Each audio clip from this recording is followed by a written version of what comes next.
Depuis hier, on sait comment accrocher l'attention du public et c'est parfait puisqu'on peut maintenant, aujourd'hui, s'intéresser à cette méthode d'introduction complète qui va demander d'abord deux questions. La première, c'est votre public vient vous voir, c'est parfait.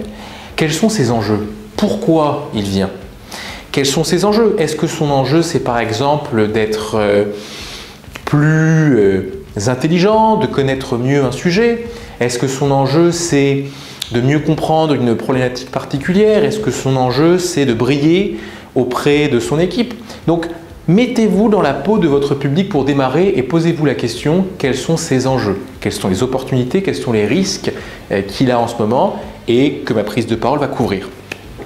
Une fois que j'ai clairement les enjeux du public, je peux m'intéresser un peu plus à moi, à savoir quels sont mes objectifs lors de cette prise de parole. Est-ce que je veux annoncer quelque chose? Est-ce que je veux distraire? Est-ce que je veux convaincre? Est-ce que je veux expliquer? L'objectif doit permettre de couvrir l'enjeu du public. Je prends un exemple, je suis face à un public dont l'enjeu est de maîtriser en peu de temps une thématique particulière. Eh bien, si l'enjeu c'est de maîtriser, mon objectif à moi, ce sera d'expliquer, peut-être d'enseigner, certainement d'expliquer quelque chose. Et vous le voyez, une fois que l'objectif est clair, une fois que l'enjeu est clair également, je peux démarrer ma prise de parole par une accroche, on l'a vu hier.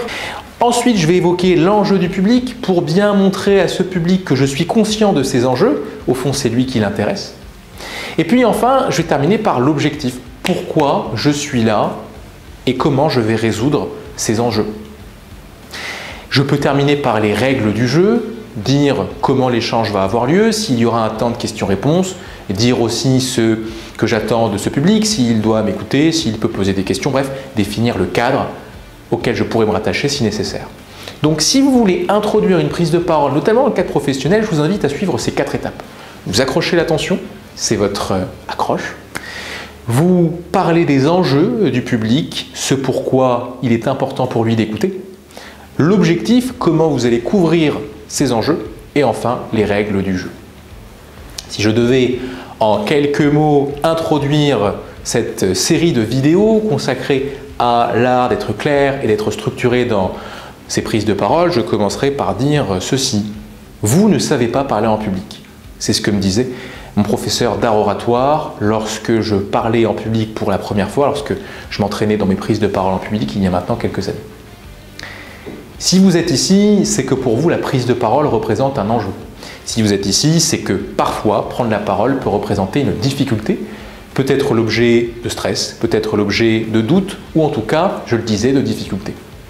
C'est pourquoi mon objectif aujourd'hui est de clarifier et de vous aider à mieux maîtriser l'art oratoire et l'art de vous exprimer. Cela se fera grâce à une série de vidéos. Nous sommes aujourd'hui sur le 3e ensemble consacré à la structure et la clarté et vous pouvez à loisir regarder de nouveau les premières semaines consacrées à la gestion du stress à l'oral, mais aussi consacrées à l'art d'impacter à l'oral et bien sûr vous regarderez les prochaines semaines. Vous le voyez, une introduction composée des 4 temps, c'est à vous d'introduire vos propos de cette façon et vous risquez, je crois, de marquer votre public par votre clarté.